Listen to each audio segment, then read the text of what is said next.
You ever see those ads for garage sales and yard sales with the pictures of the stuff that's not actually for sale? I don't know why they do that. It's like, here's some stuff we're selling, and by the way, here's a completely unrelated girl who's also for sale. Hi, I'm here to talk about the world's problems, and today we're talking about this horror short film called The Girl in the Basement. This is one of those things that came out in 2021, so it was eligible for an Oscar. But, I missed it at the time because, frankly, there were a lot of things going on. There were a lot of things going on in 2021. But thankfully, Shout Factory released it on Blu-ray as part of their 8 films from the Crypt series.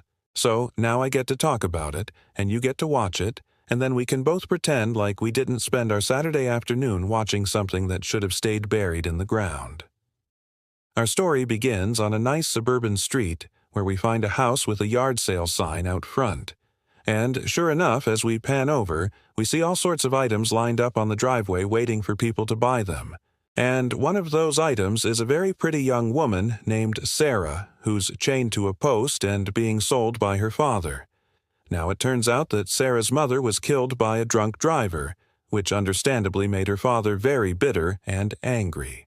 So he started drinking heavily, lost his job, and eventually became violent towards his wife and kids.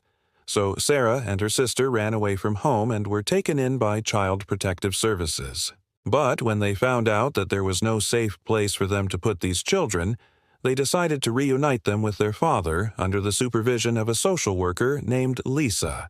And that social worker is played by the great Barbara Crampton. If you're a fan of horror films, or maybe just of Barbara Crampton, then you already know she's awesome. But if you need convincing, allow me to introduce you to the fact that she was in Reanimator and Chopping Mall. Anyway, at first everything seems to be going well.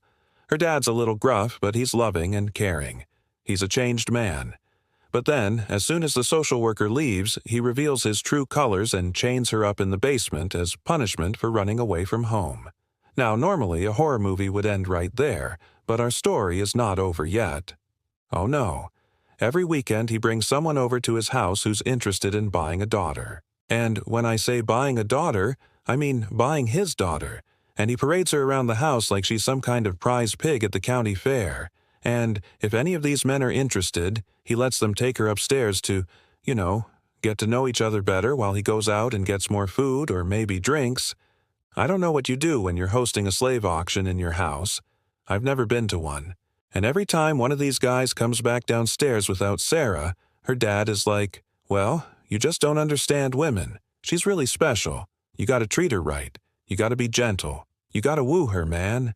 And I'm like, sir, you're selling your own daughter. Like, literally, nothing is gonna make her want to be here. And her dad is like, yeah, but I told him she was special. What a guy. What a stud. This goes on for a while. And thankfully, between takes, I hear they let Sarah eat and use the bathroom and everything. Otherwise, this would be exploitative.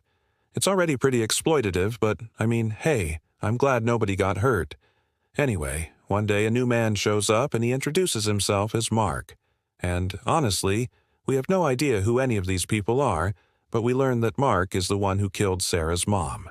Well, technically he didn't kill her. He was driving drunk, but he did hit her with his car and leave her to die. And now he feels guilty about it and wants to, make amends. So he offers to marry Sarah. And I know this sounds crazy, but her dad says yes.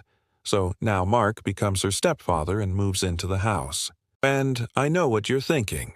You're thinking this guy has kidnapped a girl and is marrying her against her will. That doesn't sound healthy. And you're right. It doesn't sound healthy. But hey, he's trying. He's trying to make amends. So that counts for something, I guess. Meanwhile, Sarah finds a moment alone with Mark and asks him why he's doing this. And he basically tells her that he likes younger girls. And Sarah, bless her heart, she plays along and she pretends to be totally cool with it. But later that night, she sneaks out of the house and runs away. Now, technically, she's still a runaway, so her dad might be in the clear. Maybe the cops will even bring her back. But I'm willing to bet that after everything we've seen, the cops aren't going to do anything to help her. They're probably going to be like, yep, yeah, that sounds pretty normal. Yep, Yeah, carry on, everyone. So anyway, she runs away to her old foster home, only to find out that it's been turned into an animal shelter. So instead of going inside, she just stays out in the backyard and builds a fire.